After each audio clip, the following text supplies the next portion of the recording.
Welcome to the Coach's Table podcast, where coaches come to grow personally and professionally through real-world application and online education. What's going on, everybody? What a exciting time and opportunity today with this guest I have on. I'm super excited about it because he brings a different perspective than what you're probably used to. We always, or at least for the most part, talk about college and strength and conditioning and sport performance and all this cool stuff that I think we get too focused in on at times, in all honesty. And so today's going to be a little different. We're still going to touch about that a little bit, but we're going to touch about it from a different perspective that I think a lot of you will enjoy. At least you will have questions on it for sure, which is awesome. But before I introduce him and we get going, guys, do us a huge favor, okay? Share the show. The only way the show grows is if you guys share it, if you guys like what we are doing and like what we're listening to and how we are, educating you, entertaining you, and giving you something to think about. Do us a huge favor, share the show, okay? And then leave us a review. If you're on Spotify, it takes like 30 seconds. Leave us a review.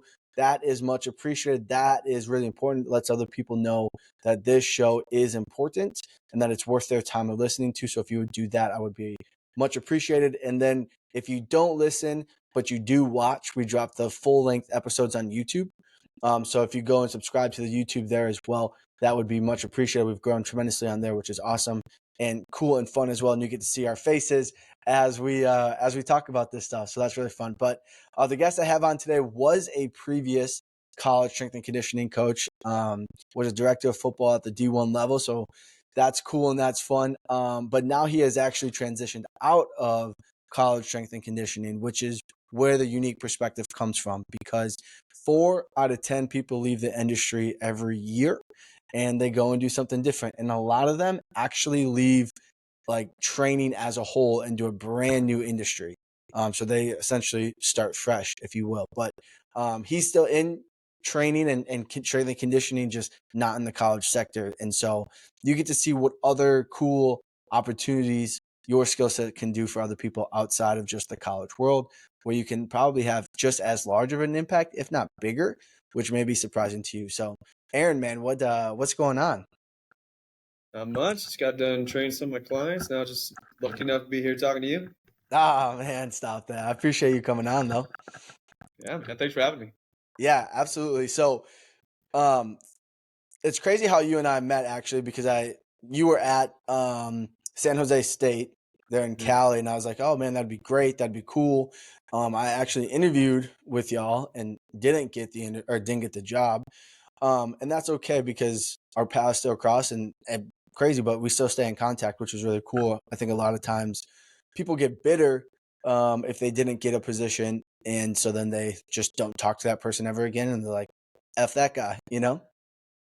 No, I appreciate you still, always like talking to me, taking the time to Yeah. see what's going on in my world, and like we're always chatting, seeing what each other are doing, training wise, how their lives are, Yeah. and that's what helps us make this field so much better. Like you can't like we're kind of in the egotistical industry where it's like, okay, like I know this, like I put so much knowledge into this. I did X amount of internships. I worked for these people, and egos can really get in the way of the true essence of what we're trying to do. And it just make people better in one way or another through training, helping them see how changing their body physically, mentally, socially, emotionally, and making them better in their sport can just help improve their lives.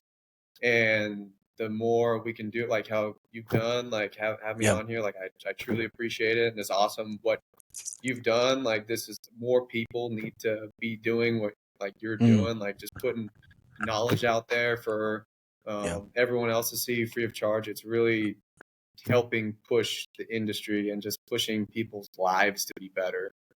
So hats off to you, man, for truly setting this out. That's amazing. Yeah, I appreciate that. I hope it helps people. I've gotten some great feedback, which is awesome, and just hope it continues to reach more people and help more people, because everybody has a different viewpoint, perspective. And I just had a guy on the other day, and it was a great conversation, but we were also talking about the financial component and actually like when you get into, before you even get into the career field of strength and conditioning, you have to attempt to strategically plan how long you're going to be in it for, because as he noted, and it was great, he said, hey, like I was a head strength coach at a Division I level for football, but he's like, but it took me 10 years to get there. He's like, so I made shit money for 10 years before I made great money for 3 years. And he's like, and that 3 years of great money isn't going to set me up for the rest of my life per se. And so what he was stating was like how before you even get into this, you have to kind of think about, one, do you really want to do this? But then also like, how do you strategically plan your career before you even get in, so then you can make good money off the bat, because the majority of people will make $40,000-$50,000 a year for the majority of their career, which nowadays is like almost poverty level.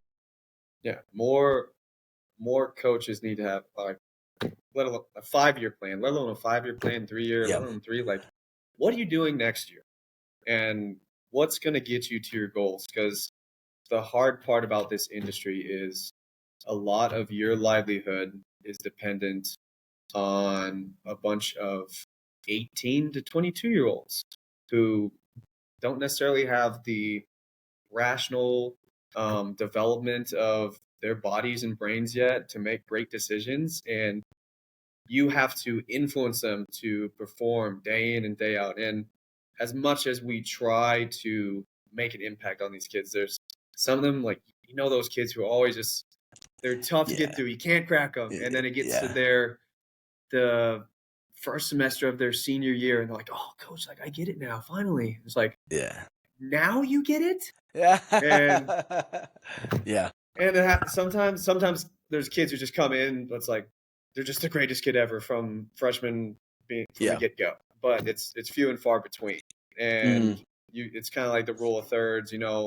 Third of your team is gonna like buy in 100%. A third is kind of like wishy-washy in between. We'll do it all, but like never exceed any expectation. Third's kind of like, not that great. But it depends on the culture that you set. But it's also not dependent on only your culture. It's your coach's culture, the administration culture, the education culture there, like everything that goes into it. And if you're placing your livelihood and in all those things, you better be damn sure you're at a great organization who's going to back you and help you with whatever you need. But most of the time, you're not. And you need to find ways to set yourself up for like, okay, what's the next role, or what's the next position, or how am I going to change after this? Because so many of us get trapped in, okay, I'm a strength coach. Yeah. And it's kind of like your ego. You're like, who has a title that's like strength director? Like, I'm kind of this coveted position and title, and it keeps so many people in it for a long time. Because you see those ESPN, like so and so is getting like $1 million, and they're bringing their strength coach, and then they're getting like 200 to 500,000. But you got like, that is the top like 0.01% of the industry. And to get there, it takes years and years and years of sacrifice and experience, and just kind of putting everything else but your job on the back burner. And if that's not what you want, you got to find other ways to set yourself up after, like whether you're at this school or the next school, or even like after college strength and conditioning. Because like you're saying, 4 out of 10 coaches leave the industry either for like another coaching job or just something completely altogether. And you have to shift your identity. Like, who am I now? Like, what am I putting my time and effort into? But so many people, just even like athletes, when they get done playing their college careers, or if they make the next step, or if it's done there, you see so many kids, they struggle. Like, what do I do after this? Am I going to go be a fucking accountant now? Right. And most of them don't want to do that. They love the excitement of training and game day. And then once when you're young and you're in it, you're kind of like, oh, like whatever. And then you're out of it. Oh, I missed that. And it's the same thing with coaching. Like, I'm no longer on the field on Saturdays. I'm no longer traveling with the team. I don't have all this excitement and the allure of game day. But I'm making my life exciting now. Like I can go Yeah. do things with my family. I can spend Yeah. time with my girlfriend. We can go travel. We can do things and not be scraping by for pennies. And it just Yeah. takes a big shift in mindset when you Mm. want to get there. Absolutely. And it's, you know, people leave the industry, but sadly what happens too is people get let go. You know, you see it all the time. And what's interesting more times than not, and maybe you can speak on this a little bit too, because you unfortunately had that situation happen to you, not from a performance standpoint, but obviously from, hey, I think everybody got removed, right? And a friend of mine recently had that happen to them too, and I feel for him, and I'm like, damn, bro, it's Just not me. your, yeah. I'm It like, was just me. oh, for real? Uh-huh. Yeah, and so like the tough thing too is, as we were kind of talking off air though, is like, you know, people are like, oh, I can't leave. I don't want to look for another opportunity because of the guys, or people that think I'm not bought in, I'm not 100%, blah, blah, blah.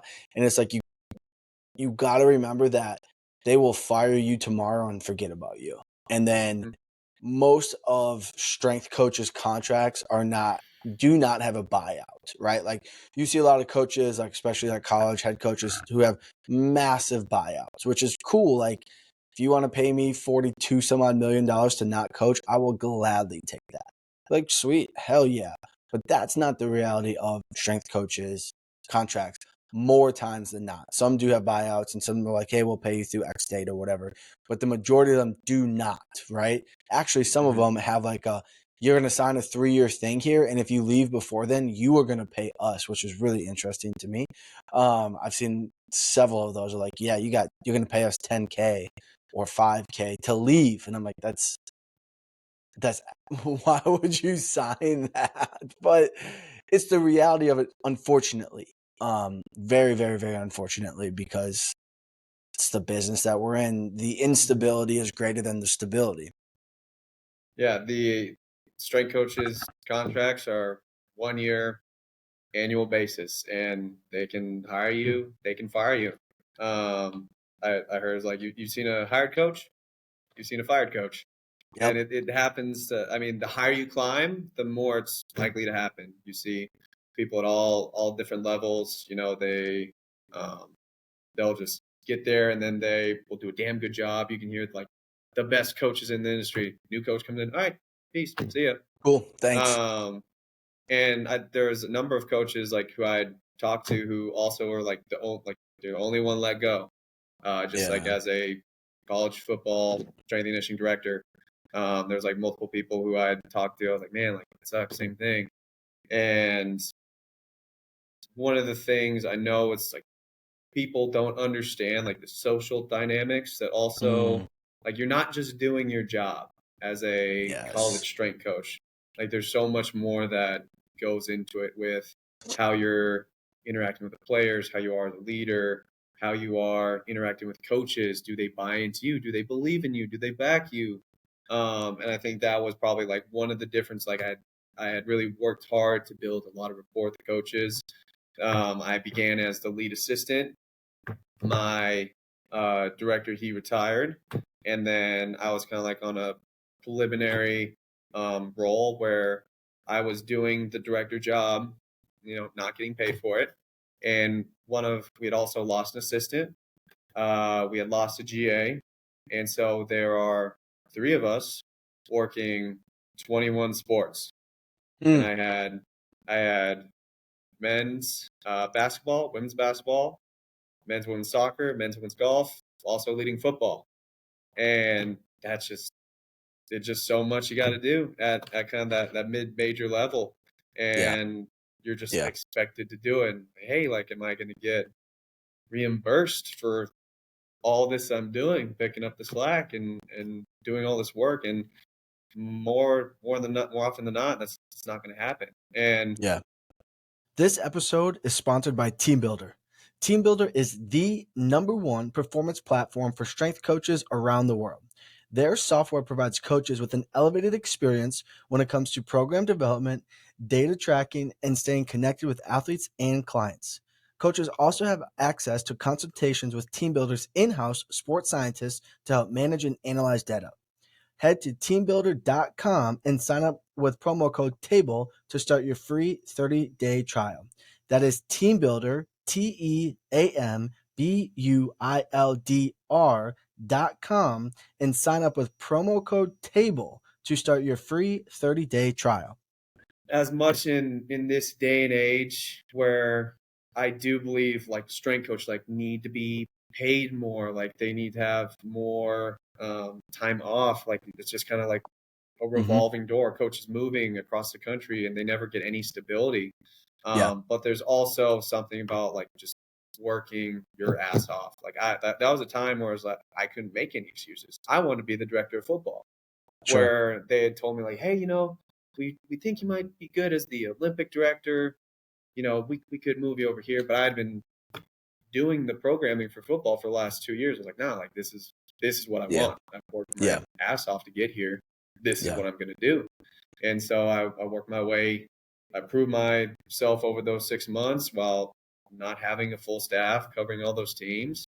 And it was one of the hardest times, like from an emotional standpoint, from a financial standpoint, just from a time standpoint. Like I had no time for myself, like getting there. And this was also during COVID.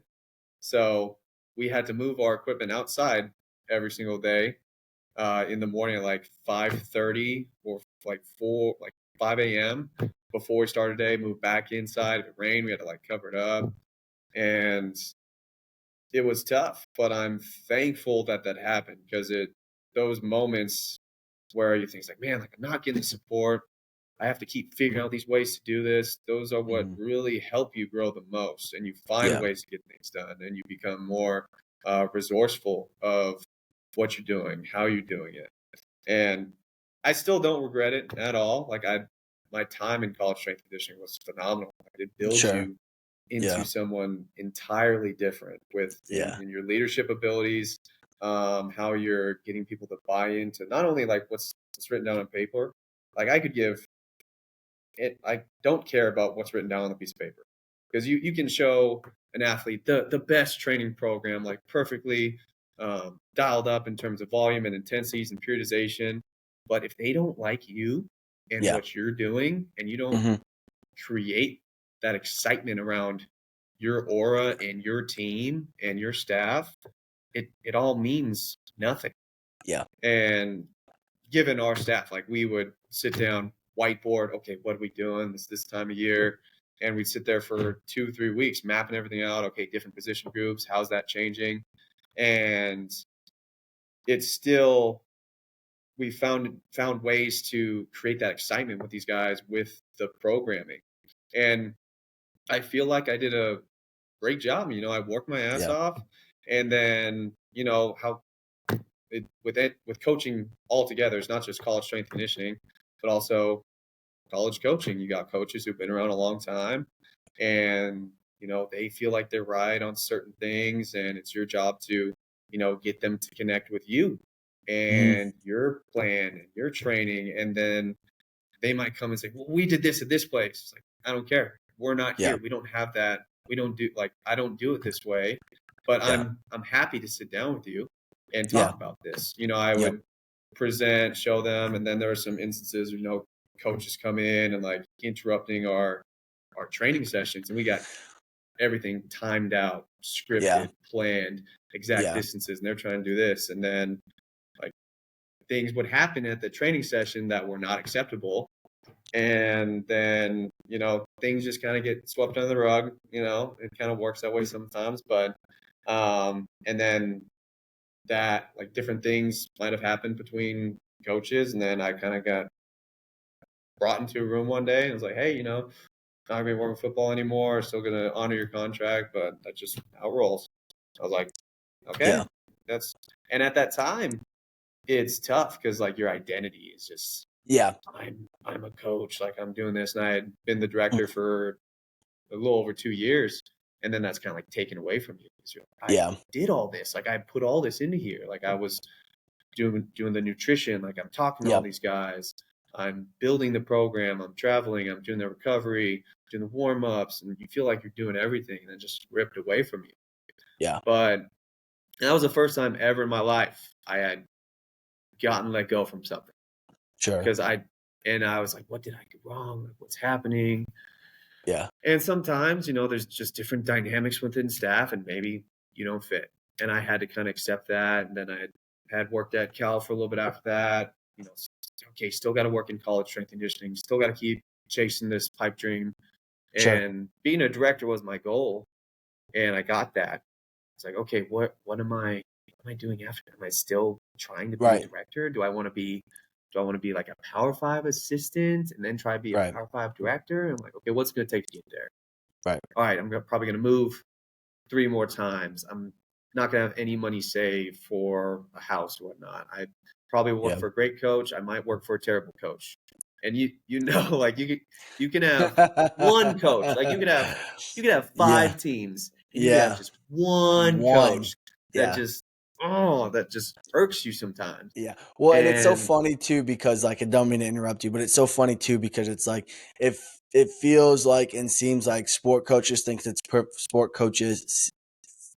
that it's perfectly acceptable to interrupt or to abrupt a S&C session, whether that's in the weight room, whether that's on the field doing sprint or warm-ups or whatever. You see it all the time.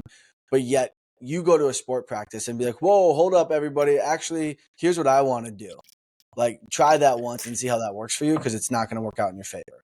So it's really interesting how it's like, hey, man, like win this warm-up and they're doing this or they're doing that. And it's just like, okay, so like now you're not even respecting what I'm doing, or but like I know more times than not they don't mean any harm from it or they don't know that it's causing harm. But it's like if you think about it, what if I just came and interrupted you while you were talking during your practice? You'd probably be pretty fucking upset, right?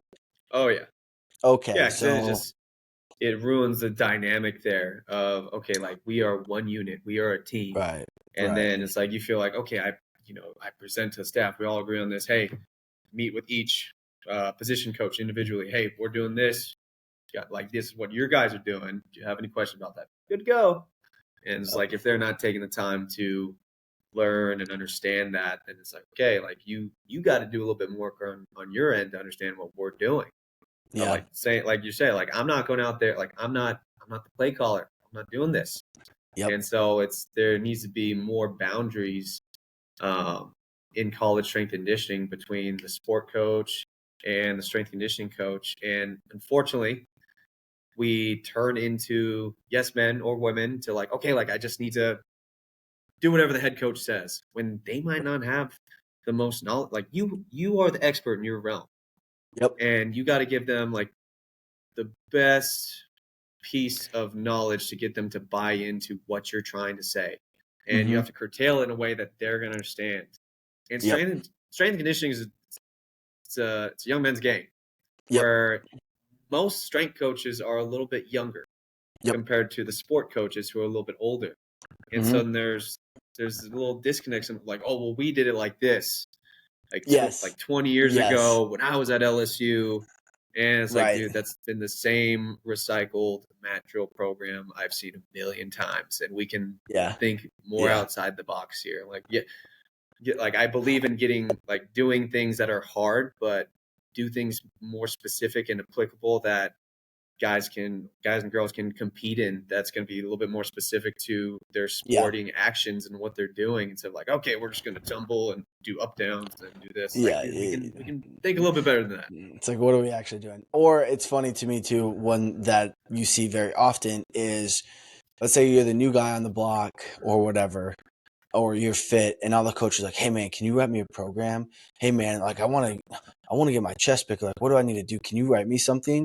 And naturally you're like, yeah, for sure. I got you. No worries. And then, but here's what I want you to do. Go ask them to go teach you drills. Hey man, I want to work on my shot. I want to work on my throwing mechanics. And they're going to look at you like, I'm not doing that. Like that's my time. I'm not doing it. It's like, oh, okay. So like you want me to do this for you, which is my specialty, but you won't do that for me, which is your specialty. So that doesn't make any sense. And then like you don't do that and they're like, oh man, like, yeah, man, like can you write that for me? It's like, nah, bro, because you ain't going to do it anyway. So are you going to Exactly. teach me how to hit? Are you going to teach me how to throw? Are you going to teach me how to shoot hoops? No? Okay. Well, yeah, then no. You know what Yeah. I'm saying? Like, And I don't mean to be combative, but here's what I'm saying. My service is X, your service is Y. If you want to trade services, cool, but I'm not just going to do it for you and you not reciprocate it for me. So, no. and I think that's what like more coaches like you can't like need to understand because you can't just do your job. You can't just like, Yeah. all right, Yeah. like I learned all this knowledge in college Yeah. strength and conditioning. I did this X amount of internships. I've worked under these reputable coaches, but that all doesn't matter if like there's not a lot of connection between you and the sport coach. Yeah. And like it can go one of two ways. The coach can just ruin your life, or they can make Yep. it great. And Yeah. it all comes from that. Like we're social beings, and Mhm. one thing I had to do, like I need to do when I was like trying to get into that director role, it's like, man, do these coaches like? Yeah. I don't know. And then there's like half them I would talk to regularly. I shoot just talk with them all the time, and then there's half that's like, hey, like I don't have a Can't good seem to. relationship with these. Yeah, I don't have a good Yeah. relationship with these guys. So I had to, I had to devote more time of my day to, and it's not trying to like weasel my way in there. It's like, you guys got to be on the same page. Like if I'm trying Yeah. to Yeah. understand their X's and O's, they got to understand mine. However, they're Right. talking to their guys, we got to have the same message. It might be a Correct. little different in terms of perspective, but it has to be the same message because a lot of times kids will get like it's the same thing like your parents. You talk to Yep. your parents, and when you're a teenager, like, oh, okay, like whatever, dad. And then you have someone else tell you that, and then like, one of your friends' parents are like, oh yeah, that's a great idea, but you've Yeah. heard it a million times from your parents, Yeah. Yeah. and so that kind of helps with that bond and building that culture with that whole team. So you have to go talk to sport coaches, not just from all right, hey coach, this is a schedule, this is what the guys are doing. Like, hey coach, like, how's the family doing? Like knowing like Yeah. their spouse's name, knowing their kids. Like, hey, like you kid ever want to come train? Like he's doing basketball, right? Like bring him in. Yeah. Like let's do some drills. Like let's get him jumping higher. And Sure. then just creating more of a bond will go the longest way because you never know who is going to be a reference for you Right. ever. Like there's still Yeah. like tons of coaches who I still talk to. There's some who I don't talk to as much, but I still reach out to them from time to time. But you never know who's going to be a resource for you, who's going to be someone who will say like, "Hey, like they worked at this place together 10 years ago and like they know each other. Like, hey, I worked with this guy. You should hire him."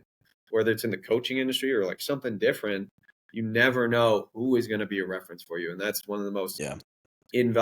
invaluable things I think more coaches need to be aware of because we're social creatures. We pick up on cues. We watch what people are Yeah. doing, and we get to know like their habits and their Mm. thoughts and their ways of thinking. And it makes a huge difference by creating that bond with other people. Yeah. Yeah. It's, I mean, obviously that's important. And, getting the coaches to like you, but getting the coaches to respect you too, and Yep. it's interesting because, if you and your coach or coaches aren't on the same page with what type of program you want to build, then that's really where struggles ensue as well. And so like, strength coaches, we like take it upon ourselves to be like, I build the culture, I build the environment, yada, yada. But it's like, no, you Mhm. don't. No, you don't. The head coach sets it. And if Yep. the head coach isn't bought into the same principles, thought processes, what's important as you can try as hard as you want to, but the players are going to be like, nah. They're not going to directly say it, but their actions will show it. Because if the head coach doesn't emphasize certain things, let's say a head coach doesn't emphasize discipline, right? Or accountability or whatever, those players are going to look at you like you are the one that's jacked up.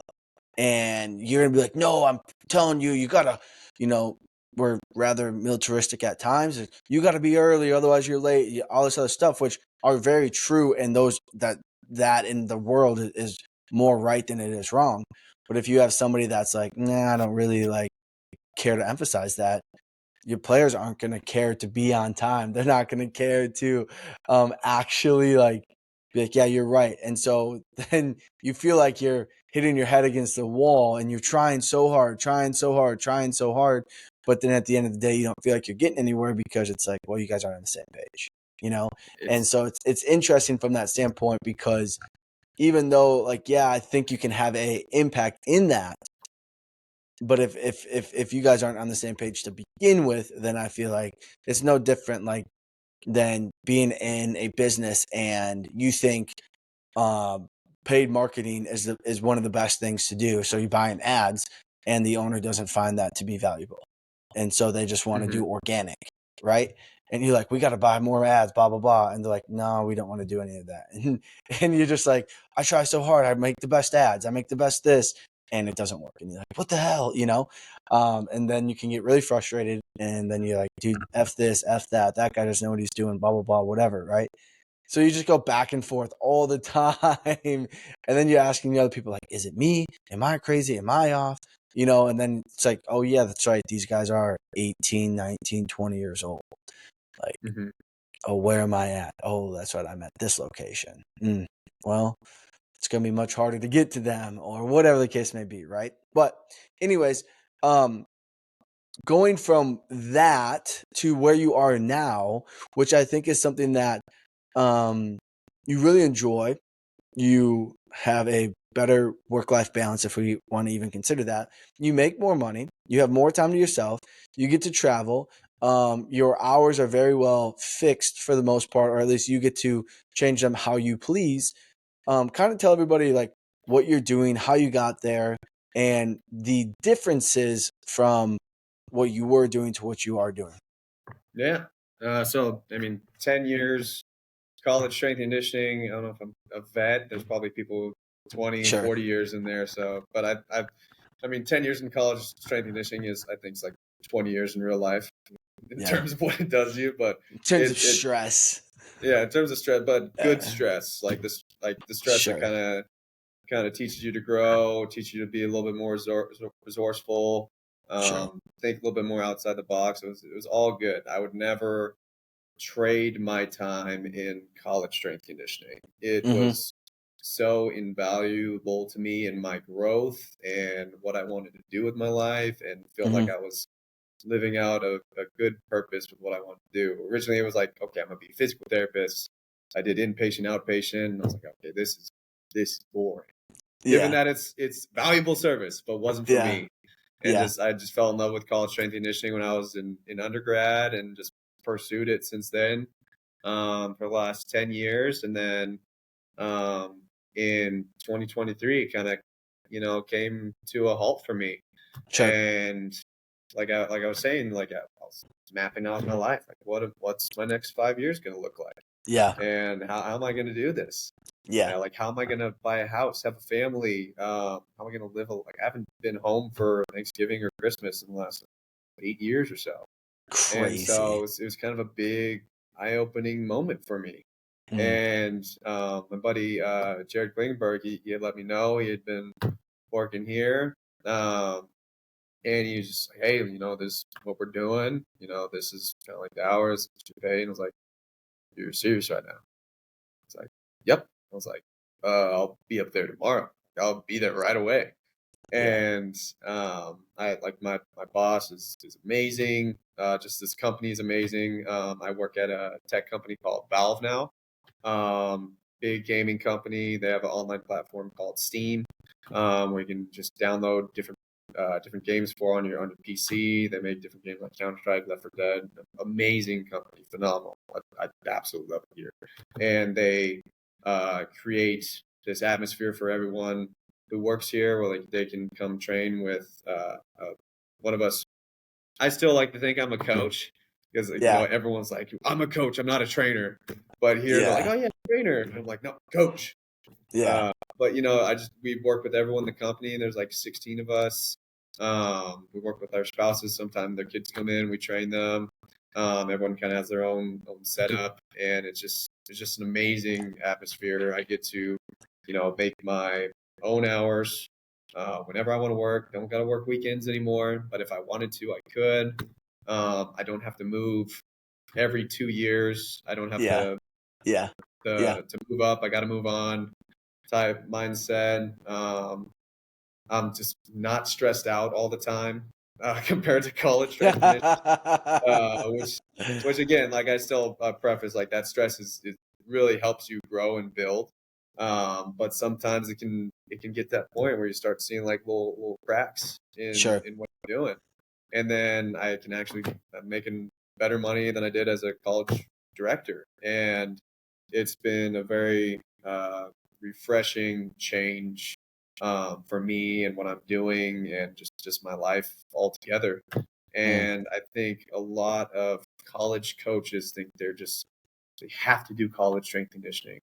And it's like, because you've worked so long and so hard, you've invested so much sweat and blood and tears and money into getting an education to not get paid for that Yeah. education that like most people are like $70,000 plus in the hole from college loans. And then you're making 50 Shit. to 70,000 depending where you're at. That there's smaller schools and then there's bigger schools anywhere in between, but not a whole lot to pay those loans, save for a house, have a family, go on vacation, just live.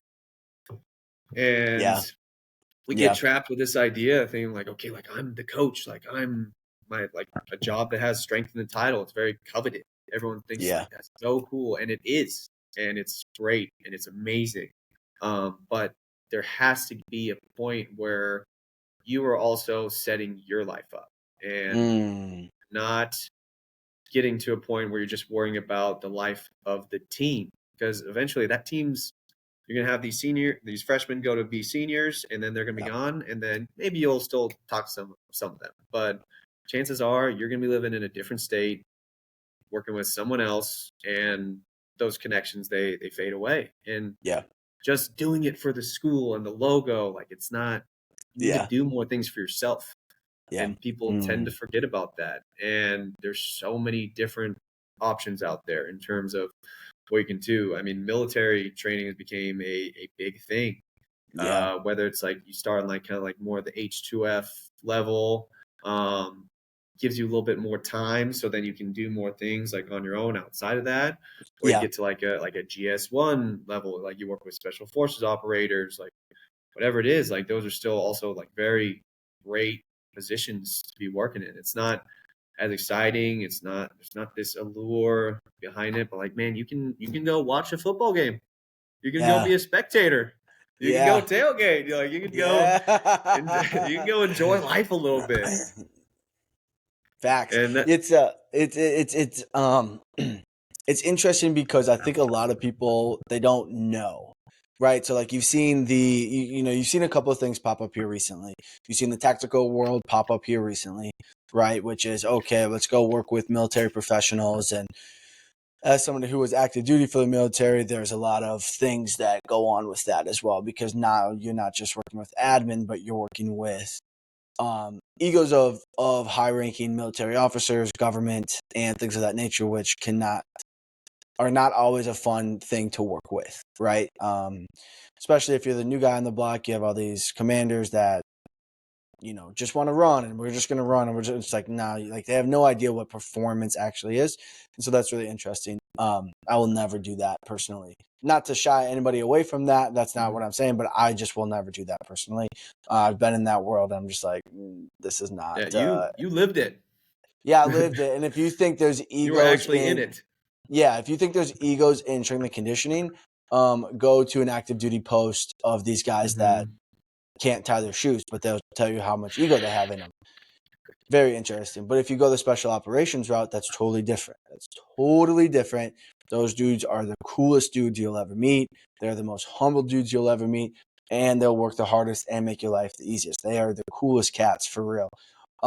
Anyway, so I say all that with a grain of salt, but what I say that and what I mean by that is there's so many more options out there for the skill set in which we acquire that will recognize us and pay us accordingly. And you're right, it may not be sexy in a corporate health role. It may not be sexy in a personal trainer role, but if you're making 2 to 2.5, 3 times what you're currently making, and you get to work way less hours, and when you do train, it might just be a 1-on-1 thing, or 2-on-1, or 3-on-1, and there's no, I shouldn't say no, but there's little like you need to show these performance increases to justify your job.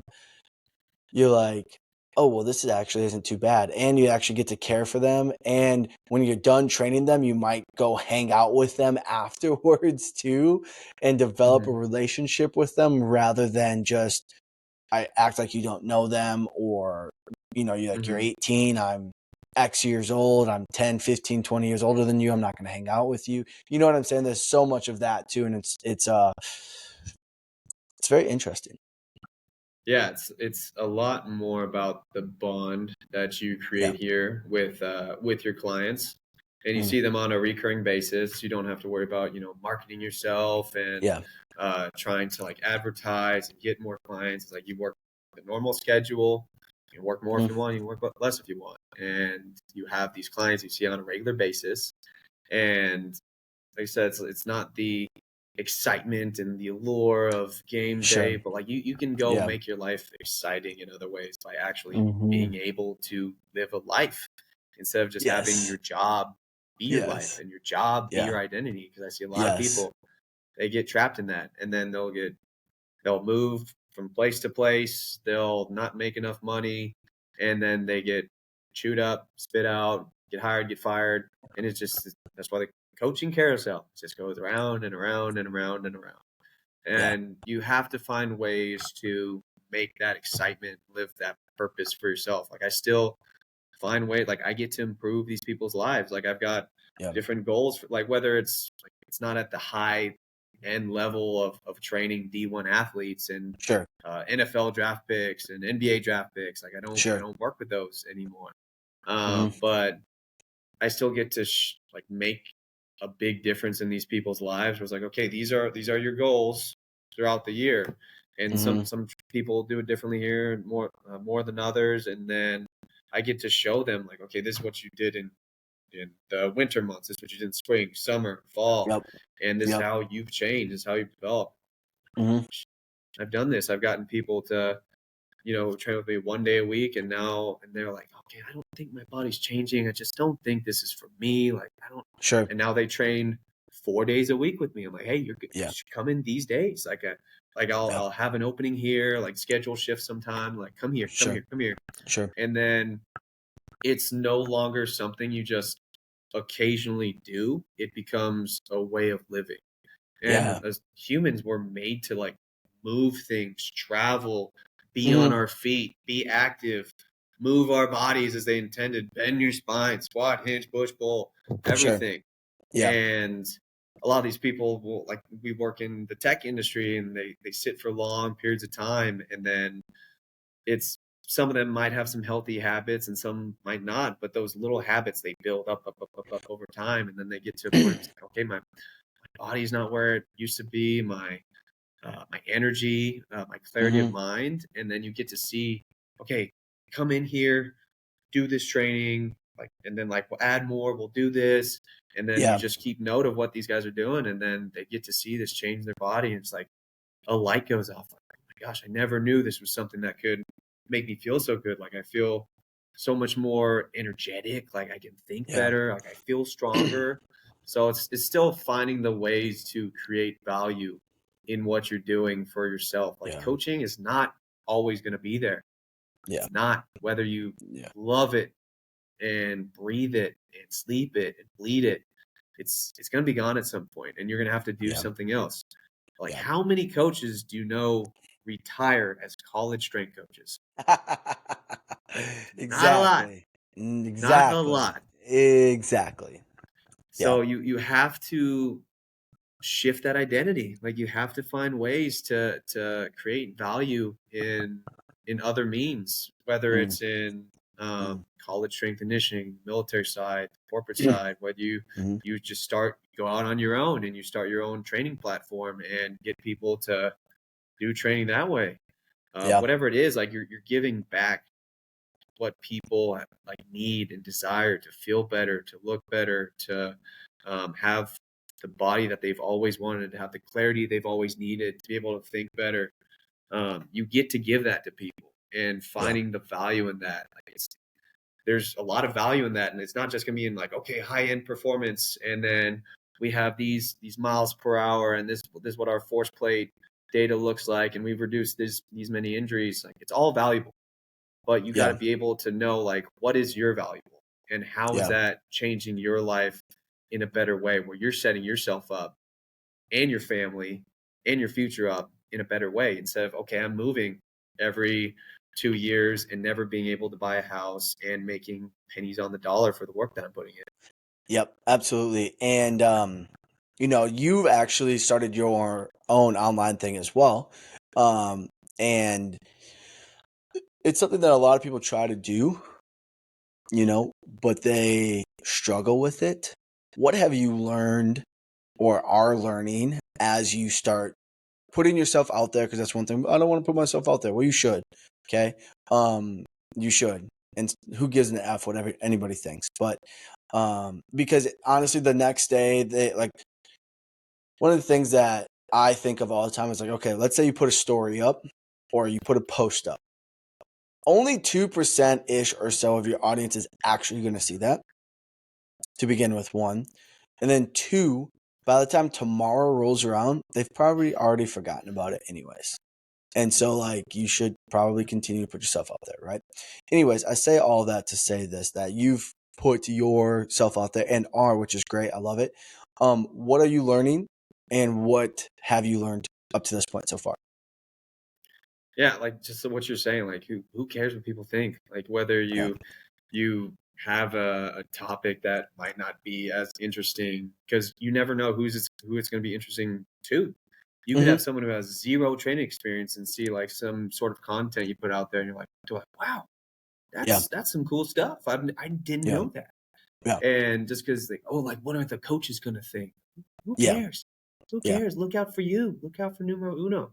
Mm-hmm. And most people just kind of get trapped in like, okay, in the college strength and conditioning, like you're living like day to day, because Yeah. with training, with practice, with meetings, with all the Travel. team assignments you have, Yeah. travel, it's hard to find time to just do things for yourself. Yeah. But I would say more coaches need to start training more people online, because people see the job that you have and they're like, okay, like they know what they're doing. And whether you take videos of training your athletes or not, I don't care. I think it's like, okay, you're creating something that you can look back on for your athletes, and they'd be like, wow, like I was doing this way, and you show them like, hey, like this is what you're doing now. And they're like, Yeah. wow, that's cool. Or it's like, hey, like this what I'm talking about. When you did this, I need to do something different. They're like, oh Mm-hmm. yeah, like I just needed to see that, because I didn't understand when you're just telling me that. Like some kids are very visual learners, but Mm-hmm. just keeping like taking videos of like what your athletes are doing, so you can create content and some sort of knowledge just for your following, like the people that are out there who like want to know what you're doing. Like Yeah. social media, like it can be bad in a lot of ways. It can be great in a lot of ways. Like this is free marketing.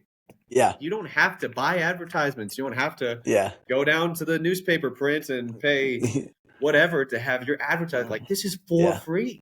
Mm-hmm. And I think a Mm-hmm. lot of people just have social media, but like use it to your Yeah. benefit.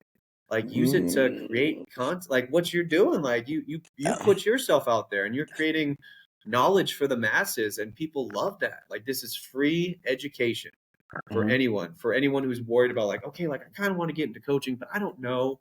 Like someone could feel like they're getting mentored by you and all your guests just by the stuff that you're putting out there, which is phenomenal. Yeah. And people don't use it enough. I mean, there's a time where phones can be a distraction in training, obviously, but you don't want to be Obviously. on it all the time. But Yeah. if you have like interns or whatnot from time Sure. to time, or if you can just take like a little clip and just have things to create knowledge for other people, like, hey, like this is our programming. We're using APRE. This is how we use velocity. These were Yeah. our warm-ups today. Mm-hmm. Like just put it on a tripod. You don't even have to have anybody even managing it. Just put it on a Yeah. tripod, and then it's like boom, no one's distracted by it. Yeah. And you can use that to create another stream of revenue for what you're doing and create more online training. Mhm. Because we feel like, okay, like I'm just gonna earn the salary and it's just gonna set me up. It's Yeah. not. Yeah. Like sure, the benefits, healthcare is like amazing being in a state school, but you're paid the salary and then you get taxes taken out. And you're like, oh, there goes all my money. Um, and then you Facts. can more Facts. coaches need to have like an LLC in their name, and then you can write off all these expenses. So Yep. like I Yep. have Team Builder for my online clients. I need Yep. internet to program. I need a Yep. phone to interact with my clients. Communicate. I need gas to drive to work. And then you can write off these expenses, and then you can make more money by just training people on the side and give people really like you can create programs like, hey, this is my 12-week program, go and charge like whatever you want. And then, or you could just do very detailed training and you can charge like a good price for that. You can meet with your clients regularly. You Yep. can have Zoom calls. You can text them every day. You can have check-ins. You can have Mm-hmm. markers that you're trying to hit. And people will pay good money for good training. Yep. And then when you pay good money for that, people are like, okay, if I'm paying this money into my training, I have to do it. And well, there's going to be people who are like, okay, like I'm just not going to do it. And then they're not going to be a client you have for a long time. But Yeah. if they're paying good money to train with you, Yep. they better be doing it. And you also have to do a damn good job of keeping them as a reoccurring client. Like you have to show them what they've done. You have to improve them. Yeah. But if you think like, okay, I charge anywhere from $200 to $300 a month for the time that I'm putting in for a client, and you get that month to month, you get a 1% raise just by doing that each year. Yeah. Just by adding one person doing a damn good job of making sure they're taken care of and they're improving. And then they find that so invaluable. Like, hey, this person's taking care of me and they're pushing me and they're helping me see this other side of myself that I never knew was possible. And they're like, hey, look what I did. And they tell their friends, hey, you should train with this guy. Like he's fucking awesome. Like he is the guy who is going to get you to where you need. Mm-hmm. And then as long as you just keep doing, it's not anything like, okay, like you can just do this and do a coaching program and everything just set mainstream. It's not like that. If you want to do a really good job, you have to continuously work on that. Like I have my I have my clients I train here, and that's kind of like my Sunday is my programming day for my online clients. So I'm still working another day, but you can add so much more to what you can do. And it's not all just about the money. It's about like, okay, I'm still giving value to these people. And I feel fulfilled from doing that. But I can also set myself up better for the value that I'm bringing to other people. And like I said earlier, like people have like almost like hundreds of thousands of dollars in debt from school. I mean, some GA positions have stipends. I didn't have one. I had to teach a class, and then I still had to take out loans on top of my undergrad loans. And so if you have this much money you're paying in debt, you should be charging a good amount to your clients if you're giving them really good training information and knowledge based on your experience. So let's go down that for a minute, because I think a lot of people struggle with that. So they say, I'm going to charge $50 a month, right? Cool. Okay. Well, if you do the math on that, to get any sort of reward return on your time, you need to charge more than that, right? Now, I'm not telling you how much to charge, but you should probably charge more than $50, right? And even $100 is a fucking bargain, right? And so it's like, if you think if you take the time to write out 4 weeks, 8 weeks, 12 weeks, that's just writing it out. That doesn't include the time you've learned or taken to learn to write it out in X amount of time, or the knowledge you have in order to do all that stuff, let alone the pedigree you have from previous experiences, and let alone the education you have. And so all of this stuff, gets compounded per se. And so you should be able to charge a decent amount and say, hey, look, here's what it is, right? And be like, this is what I believe I'm worth on a month-to-month basis, and people will pay it, right? People will pay it. And like you said, if you actually charge more, they will value it higher. and they'll be like, oh my gosh, this is really good, right? So that's all to say, hey, like I think people should charge more with that. And so from a standpoint of getting started, how do you recommend people get started with online training, with accepting clients, with whatever they want to classify it as, to say I'm open for business? Yeah, for me it started very organically as one of my ex long snappers when I was a GA in Louisiana, and he's like, hey man, like I really like when you work with the specialists. I don't know, Yeah. whoever works Yeah. football, you work with specialists. Hey, at practice, go put the specialist through something, and you're like the GA or the intern. Yeah. You're like, okay. And you're like, okay, and then you go basically hanging out with them. You're like, hey, all right, guys, we're gonna do this. Like, coach, we don't have to do anything, right? Like, yeah, but you're gonna do this. Like, oh, Yeah. fine. Yeah. And then you create like this bond with these guys. They're quirky, they're cool, they're fun. They're and then, cool. Yeah. One of those athletes, he was like, hey, like I want to keep training with you. Like I'm done. Like I want to train with you. How much you charge? I was GA at the time, and I was like, $20 a month. Yeah. Like, so he's like, I'm not saying if you don't have that level of knowledge, like Yeah. go ahead and just charge $500 a month. Like it sure. comes in levels. And I did $20 a month with this guy. I've trained him for 8 years now. Wow. And then it got to like I kind of give out, like in this industry, you just give your time to people. And then he actually got to a point where he's like, hey man, like I can pay you more, like than like you're doing a good job. I can pay you more. I'm like, oh no, like you don't have to. And he's like, I'm gonna pay you more. And I was like, oh, okay, but thank you. It was like, don't. So I was like, you don't want to like force people into this situation. It's like, hey, like I've been an intern for 6 months, and so you need to pay me this X amount of money. But like if your knowledge, experience, the type of effort that you're giving these people match the type of money that they're putting in, like that's great. Yeah. I wouldn't start at like $300. It comes in time. But you build that rapport with people, you gain more experience, you learn more, and then it grows. And then you're like, hey man, like I'm raising my prices, like whether it's $50 to $100 or whatnot. And most people, you have a bond with them that they're okay with that. Mm-hmm. And then you really have to have like a set price of what you're doing. Like you have to map out, okay, like how much time am I gonna devote to this? And you can even like look at I wouldn't use like your salary as like a good staple. Like, okay, how much you get paid by the hour? Because if you're a strength coach, you're not getting paid well by the hour. But say, okay, my time's worth $50 an hour. And like how long is it going to take me to build a program?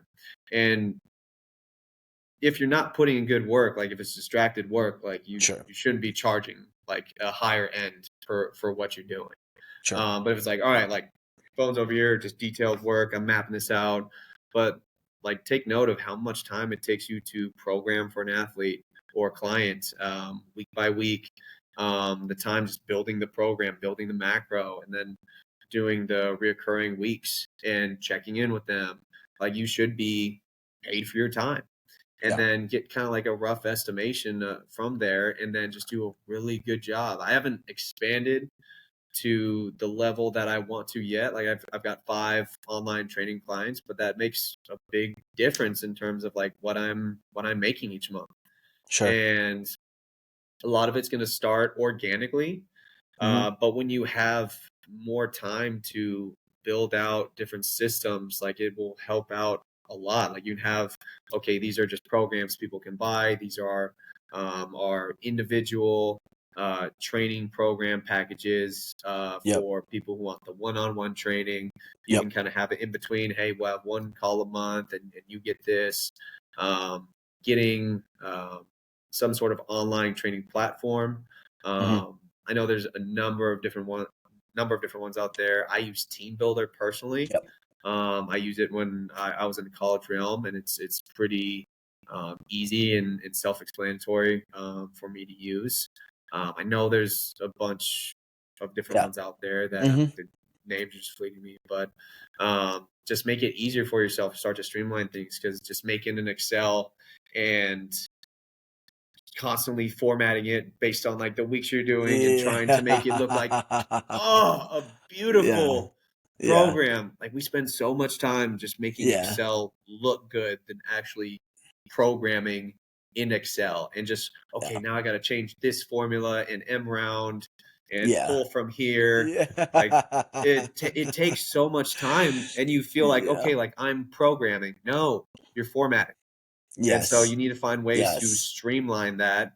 And then if Yes. you have an LLC, you can also make that an expense. So yes, you're paying money for this monthly subscription, but you can also write off some of that. You get some of that back in your taxes too on the back end. Yep. Yep. Exactly. So what you're saying is you should run it like a business.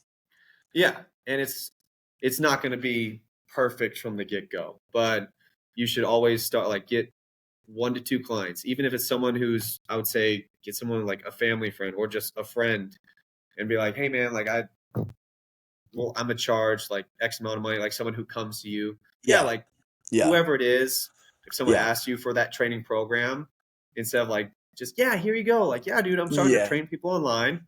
Yeah. We'll go $50 a month and start with that. You get 2 clients, pretty easy to manage with what you're doing.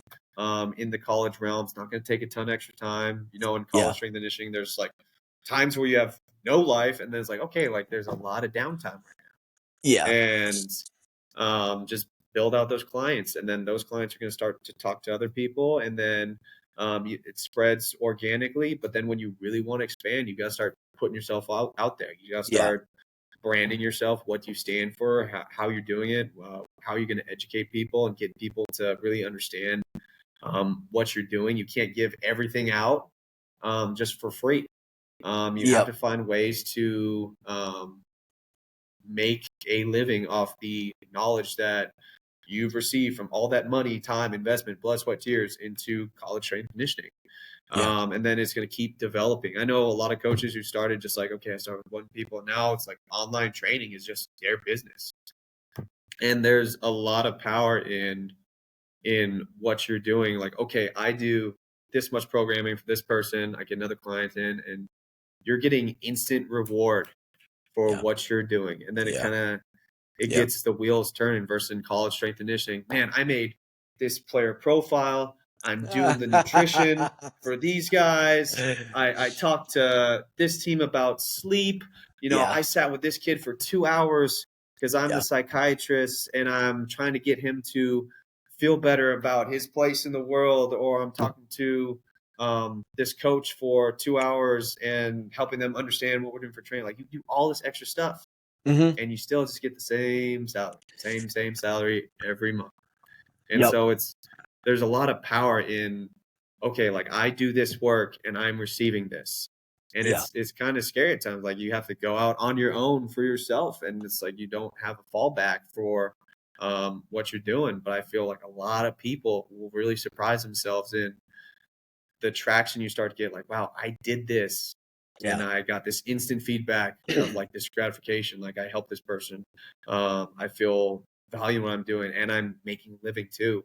And then it Mm-hmm. just keeps growing to more and more and more, as long as you do a bang up job of what you're doing. Yeah. And you're like, to me, it's a higher leverage opportunity, because you get your time back. And so you can, writing a program can take some time if you're really writing it, if you're really thinking about it, right? You can, if you've done it for 10 years, you can kind of, hey, this is how I want to structure it, blah, blah, whatever. And it doesn't take as long, which is great because now you're becoming more efficient. But the point that I'm making is that it's a higher leverage opportunity because you get your time back too. And so you can charge more for less total time, which is great. It means you can make more money for less total time, which is great. And so it's an opportunity for you to say, okay, cool. Some people can work with me online, yada, yada. And now maybe I make $2,000 more a month. Well, for a lot of people, $2,000 more a month is a decent amount, right? That's a lot of money as a strength coach. Yeah. Well, just in general too, $2,000 for a lot of Just in people. general. Yeah. I mean, that's, $2,000 for a lot of people is, hey, I'm talking $2,000 more, not just $2,000 total, $2,000 more from what you're making, and so that can make a lot of people feel a lot better. It can relieve some stress. It can help them with some stuff. And so, you have to start to think about it from a leverage standpoint. What is the highest leverage opportunity for me if I want to stay in this world of coaching, fitness, health? Because there's three things that are going to make you a lot of money. It's like health, wealth, and then like one other one, like business, right? And so if you can talk about money, if you can talk about health, and then you can talk about business, typically you can make a lot of money. Well, where does strength and conditioning coaches fall? Well, we fall in that health category, right? Whether that's, the 18,000 different hats you wear in regards of you're the strength coach, now you're the sports scientist, now you're the nutritionist, now you're the psychologist, now you're talking about sleep, now you're talking about athletic training stuff and RTP, and now you're talking about force decks, and now you're talking about VBT. Like there's so much that goes into it. And, you can bring a lot to the table to people if you want to start to put yourself out there and go from that standpoint on things, right? And so it's you just got to ask yourself, what's the highest leverage opportunity that you can get and do that gives you the most amount of money, not always for the least amount of work, but the most amount of money and the highest amount of purpose. Because in strength and conditioning, the purpose, if you look at the 4 Ps, the purpose is always the same, regardless if I'm wearing an SDSU or San Jose State or a what other logo. 9 out of 10 times you're training collegiate athletes, right? So the purpose of training collegiate athletes to potentially build better people is the same purpose regardless of where you're at, right? And then, you get the personal life and you get the pay and the progression. Well, to your point, like if you get the director role, great, awesome. Where do you go from there? Where do you go from there? Maybe you're young 30s or late 20s, you get a director role, cool. Where do you go from there? Okay, right? So you might be a little stuck. And then personal life at times might not be there, might not be it's non-existent at times. And then also like where you live is a big deal too, right? Because there's some places where there's universities that you can go get jobs. Well, you might be in a town of 4,000 people. So you just live to work. You're not living. You just live to work. That's what you do. And so it's it's really interesting when people take a step back, because I think we get so zoomed in as strength coaches on micro things.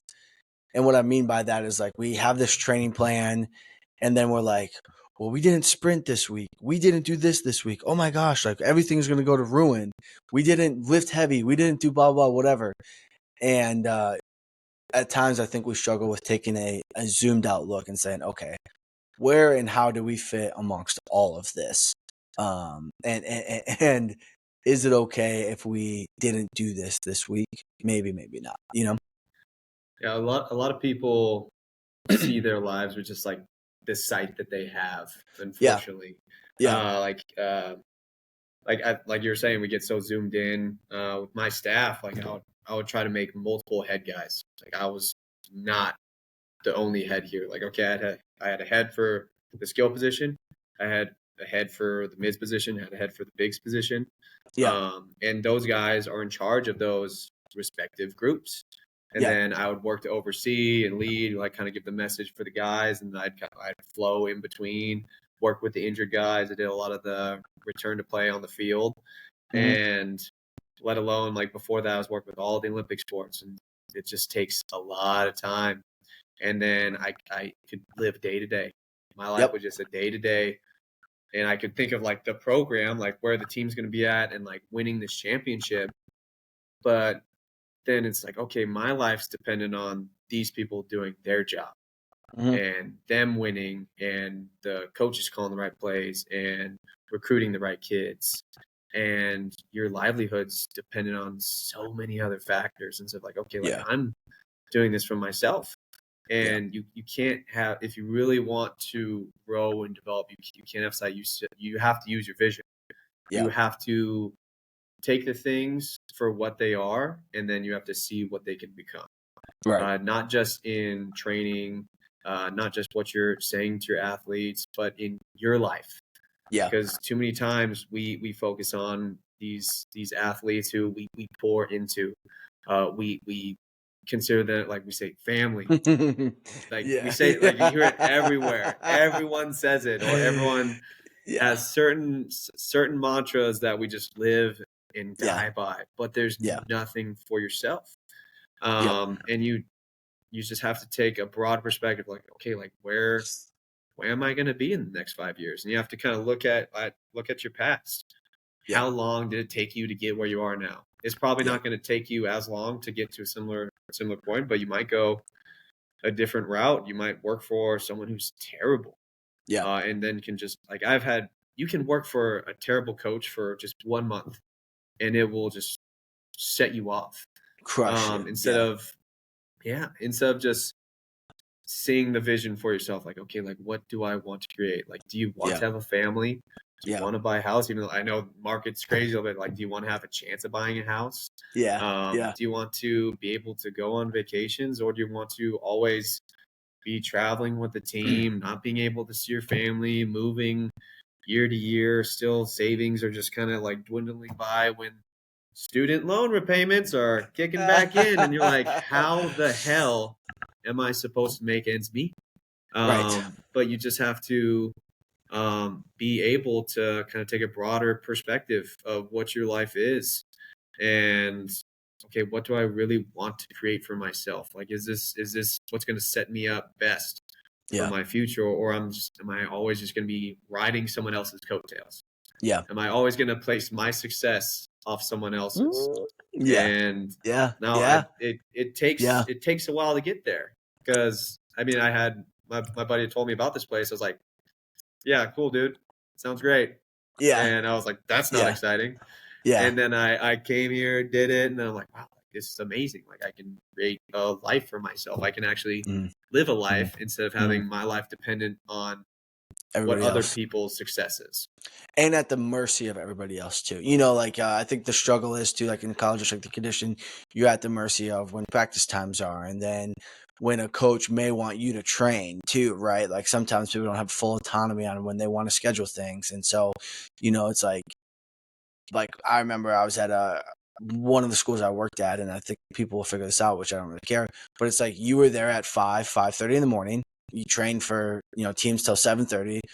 All day you could do whatever you wanted to, but then you were back there from 3:30 to 7:30, 8 p.m. It's like, well, you didn't have a life, because by the time you got back home and you made something to eat and maybe turn the TV on, it's like 9:30, and you're like, well, I got to go to bed because I got to be back up there at 5, And so it's just like the constant, you don't ever feel like you have control on your life, and you don't ever feel like you are moving yourself forward. You're at kind of the mercy of a lot of other people and a lot of other things going on. And so it's there's a struggle. This isn't just a straight get out of college S&C thing, but it's recognizing and understanding the realities of what the job is too. And if you value other things like a family and a job, or a family and a career and house and getting assets and doing other things, and then you look at, okay, if you're in the game for 10 years, right? You have to ask yourself, well, what skill sets have you accumulated in order to potentially transition to someplace else? And, a lot of people that are resistant to technology in the S&C world or sports science or whatever, they struggle with the skill sets obtained. And so it's like, well, you don't have any business acuity. You don't have any business experience. You don't have any business practicality. Okay, well, where are you going to transition to? Well, I don't know. You can go be a personal trainer. You could go potentially open your own gym. Well, if you've never trained people online, I wouldn't recommend your own gym, because there's a lot of overhead. You don't know how to run. You don't know how to do operations. There's a lot of other question marks. Doesn't mean you can't figure it out, but it's a lot harder. And so, it's like, it can be a repetitive circle for a lot of people to struggle with on they get stuck in this loophole of, what do I do? When do I do? How do I do? And then, you might say, well, I'm 30, mid-30s, and I don't know what I'm going to do, and I don't have any skill sets to do anything. And that's difficult at times. Oh, yeah. If it would be offered at more schools and the time constraints work, I would say if any GA is going and doing a master's and then there's an option for an MBA, go do it. It's like Do you're it. in the realm of yes, you're training people to become something greater through training them physically, mental, emotionally, socially. But you're in the business of building rapport with people and getting them to understand you and just fall in love with what you do and how you do it. Yeah. And if you can have a business mindset around that, and you have to be this, it's not just like, oh yeah, I'm just like a cool person, and then people just give you money. It doesn't work like that.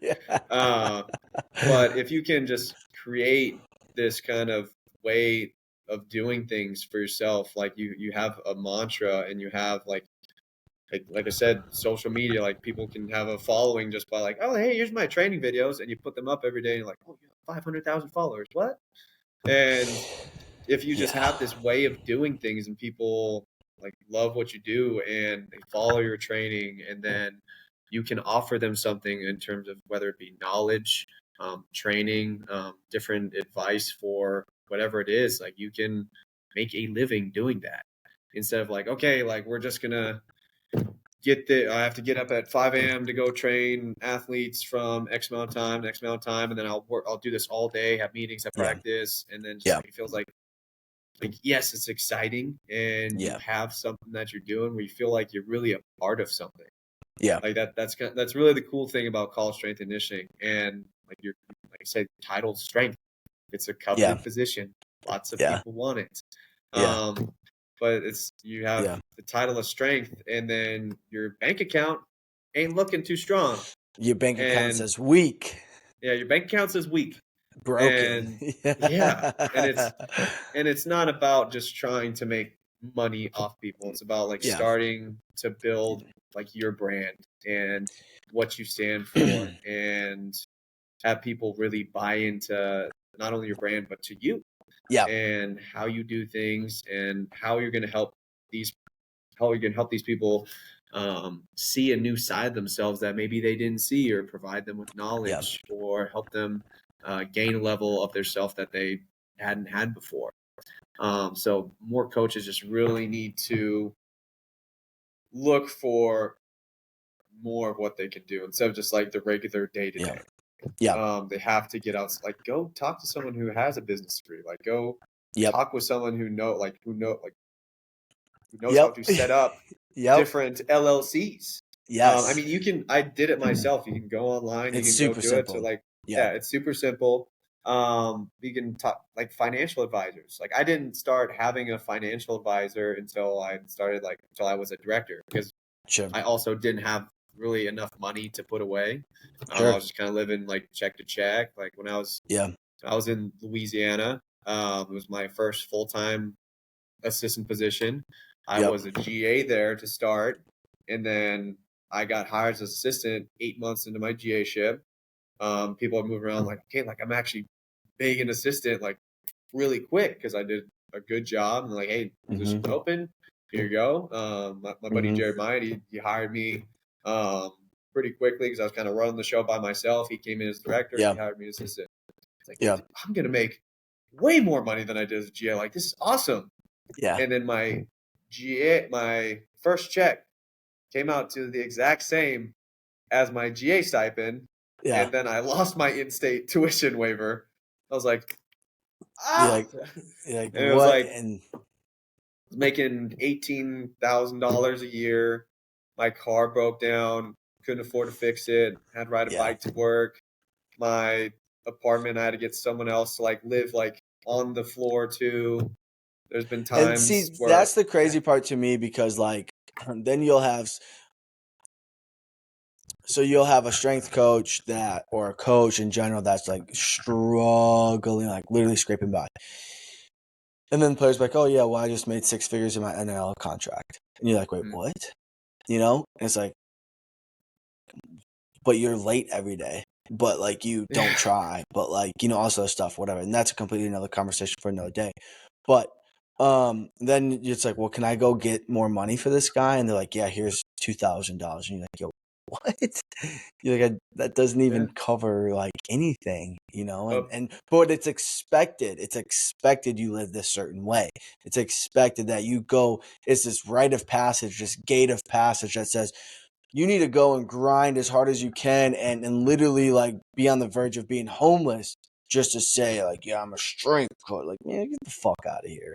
yeah, and that's It's bullshit. unfortunately like the rough side of it. I went from uh Louisiana to California, and rent in California is damn expensive.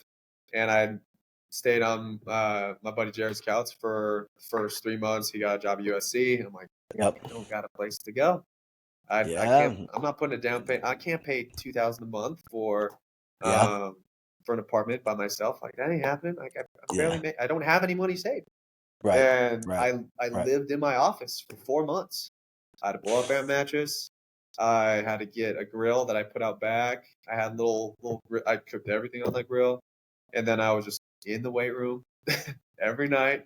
There'd be one of the officers who would come in. He'd kind of check, but he'd come in to train. Yeah. And I'm like, hey man, like, just are you cool? He's like, yeah, as long as you're cool with me training in here. At like 9 p.m., he put on some Slipknot. It's like, dude, I got to get up at like 4. Can you not? Yeah. Yeah. Yeah. Yeah. And Yeah. but it was kind of like a little thing we had, and I did that to just save money. And I'm not saying it needs to be like that. I Right. don't think it Right. should be like that for Right. anybody. Like Right. you need to be Right. able to make enough money to Yeah. not only like have a life, but just to live, let alone like buy groceries, like have a place for a shelter, like not Yeah. be worrying about like how am I getting to work today? I don't have money for gas. Yeah. So Literally. there has to be a shift at some point in the S&C realm where it's gonna be like, okay, like enough's got to be enough. But Yeah. unfortunately, there's enough people who are going to come in, take that job with less experience for less money. And Facts. you see, like you're saying the NIL, everything, and I think it's good. Like players are getting paid, and you see these mergers, like the Mm-hmm. Pac-12 is now, or Yep. going to Yep. the Big Ten, or they're going to the ACC, or they're going Big 12. And like, Yeah. when are they going to change these conference names? I don't know. Yeah. I That's your guess it's funny. not 12 anymore, Bro, it's such a but funny question. It's like, oh, yeah, so I'm in the Big Ten, but there's 15 teams in there. yeah, Okay, I'm in the Big 12, and there's literally 20 teams in there now. And yeah, I'm in the Pac-12. Well, there's literally 2 teams in there. So, like, cool. But it's yeah, interesting, man. Yeah, I feel like we could, there's a lot of flaws. I think, if you're listening to this, I think the one thing you need to do is go to your admin and tell me you need more money. And don't take no as an answer. And, don't do it aggressively, but say, hey, can we have a conversation about my compensation? And provide value statistics and what you're doing as to why you deserve more, which I think we all do. And, the majority of us have master's degrees, all this other stuff. And so, I think that conversation needs to be had. I think there's a lot of other things that need to go on in the industry. It's a very broken industry, but it's, you know, it's cool. It's fun. There's a lot of notoriety in it, which is great. But I think there's a lot of things that need to be fixed in order to make it a more sustainable career long term for a lot of people, um, and go from there. But Aaron, this has been fantastic, by the way. But where can people work with you online, and where can they find you online? yeah. I have my personal. It's Coach underscore Aaron P. Mm-hmm. MP1, and then there's Alpha Performance Training. That's my LLC, my online training page where I just put content out there. I don't put as much out there as I'd like to. I'm kind of Sure. slowly ramping it up, kind of working with my schedule here, but just trying to put out just easily digestible content for people to understand, whether it's someone who's like an athlete or just an average Joe or just something about Yeah. the mindset of what you're approaching your day. Um, those are going to be the best ways to get a hold of me. But I like to think I'm an open book. Like if anyone's any questions, they can email me as well. It's alpha.performance.coach@gmail.com. I'd be happy to let you know about my experience as a director, moving to the online training realm, moving to the corporate wellness realm. Mm-hmm. I I want to help as many people as I can. And if I can give you a little tidbit of information that'll help change your life and set you up for something better, I'd be more than happy to do that. Hell yeah, man. That's awesome. Aaron, I want to say thank you for your time, man. This has been great. I feel like we could continue to talk about this for hours on end. It's been, I think we highlighted a lot of the issues, problems, difficulties, frustrations that can occur throughout your time in your career as an S&C coach. There are solutions to these that we did not get to, and if we do get to them, it might be on another one. To ways to make your life better. But anyways, man, I just want to say thank you. I appreciate what you're doing. I am happy for you and where you are currently at and how much different and better life is for you. Even though it may not always be high level performance, but you can still be high level where you're at. And I think that's something that a lot of people need to take home too. So, but I appreciate you. I appreciate you hopping on, man. Yeah, I appreciate you having me. And again, man, this is awesome how you put this together, and just doing, like, taking your free time and just trying to provide for the S&C community, provide for anyone, help them gain mentorship from someone like they have never met before. And you're really helping push the field forward. You're really pushing the needle in the direction that it needs to go. And thank you for having me on. Like I said, like we could keep talking and shoot in the shit for another 2 hours if we want to. But again, thanks for having me on, man. I really appreciate it. Thanks for everything you're doing. Yeah, appreciate that. Thanks for the kind words. Yeah, guys, hey, look, here's the deal. If you got something for this episode, if you're like, you know what, man, I've lived that life. I've been there. I'm in it right now, whatever the case may be. Do us a huge favor, share the show. That's the only way the show grows. And it would take like 2 seconds of your life. So if you shared an hour and some change with us, you can share 2 seconds more and share the show. I'd appreciate that. Leave a review. Reach out to Aaron. He's taking online clients, and I guarantee that you would benefit from working with him. So reach out to him and start working with him, because he's worth it, and it would help you, and it would be great for everybody. So, but until then, ladies, gentlemen, everybody, I hope you guys got something from this, and we'll catch y'all on the next one. Aaron, thank you, and I know we'll be in touch. So, all right, guys, we'll catch y'all on the next one.